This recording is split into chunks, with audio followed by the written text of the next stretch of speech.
So we're in for such a treat, and I'm so pleased that these two agreed to be with us. You're very welcome, thank you, that they agreed to be with us on a late Friday afternoon, that so many of you have stayed. The creative impulse in New York is just relentless, isn't it?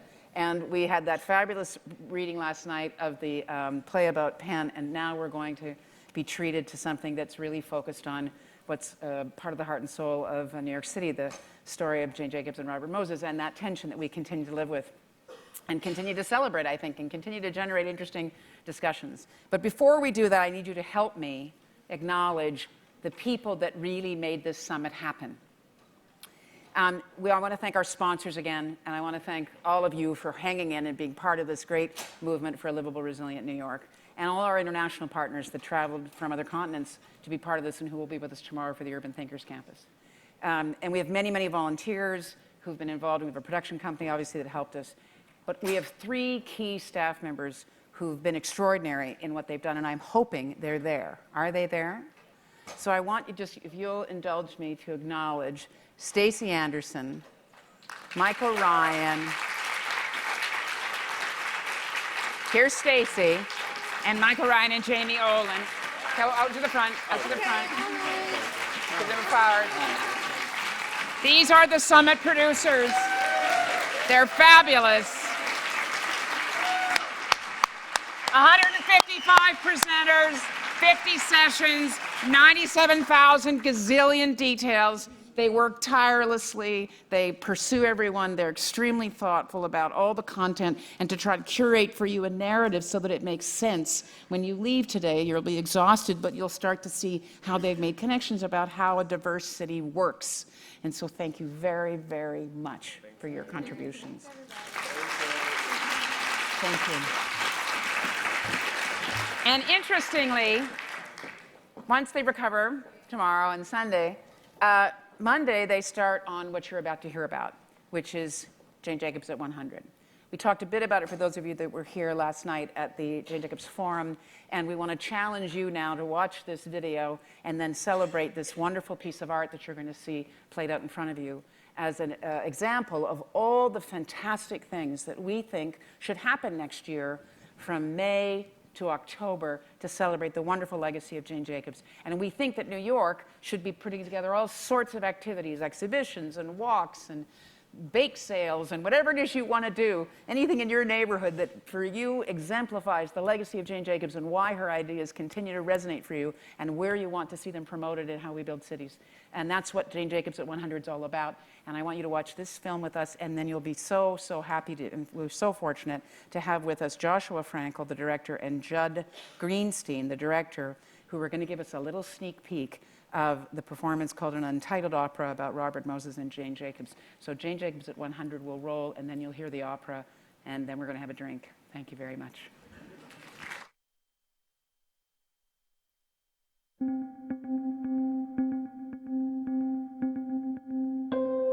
Cities have been around a long time. They have worked reasonably well, socially and economically. That's what needs to be studied. That's what needs to be observed.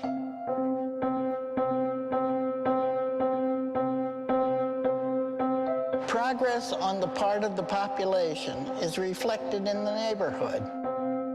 Jane Jacobs inspired me to think about cities as a collective community of neighborhoods. Made me rethink design in terms of pedestrian experience. Her legacy has meant that more people now feel that they have the rights and the ability to have an impact on how their city is run. So she stood up for what she believed in, and I really admire that. She sharply focused on the fact that cities are made of social and civic life, and that she strongly challenged any attempt that began to subvert this fact. The kind of mind I have is basically a scientific one. I respect observation and experiment.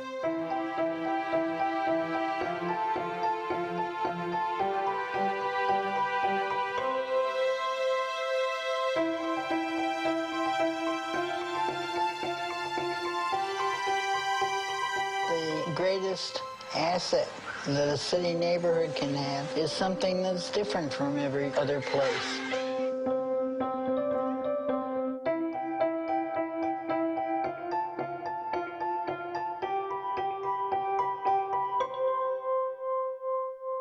So this is the post office of Singapore, and they've kept the building as is. In addition to that, another Jane Jacobs feature in this part of Singapore is the walkability part of it. Jane's Walks are offered all over the world, local residents sharing what they know about their city with other people. So it's an opportunity to explore and discover things. Streets were the most important thing in a city. The more you watch, the more interesting and amazing connections you saw.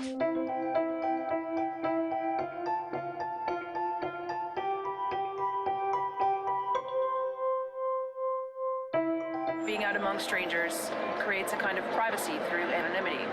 And that privacy, when combined with the unscripted, that creates a kind of freedom. The object is to nurture locales where people on foot will naturally encounter one another. Aloha. This area represents a lot of the things that Jane Jacobs is all about, particularly the mix of old and new, short walkable blocks, and the need for diversity. Every time you walk a little way, you're having a new experience. It isn't dull. It isn't routine. This is what a city ought to be.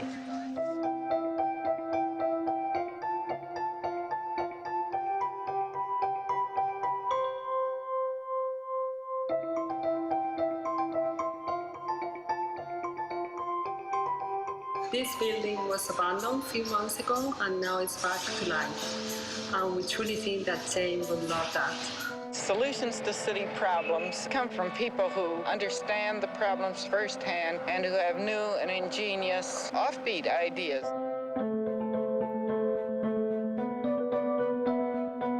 We will remember Jane Jacobs forever. Happy birthday from Tel Aviv. Thank you very much for whacking some sense into those modernist wackos. Happy birthday, Jane! Happy birthday, Jane! The legacy that you have left behind in Toronto and many cities across the world is unparalleled, so you go, girl.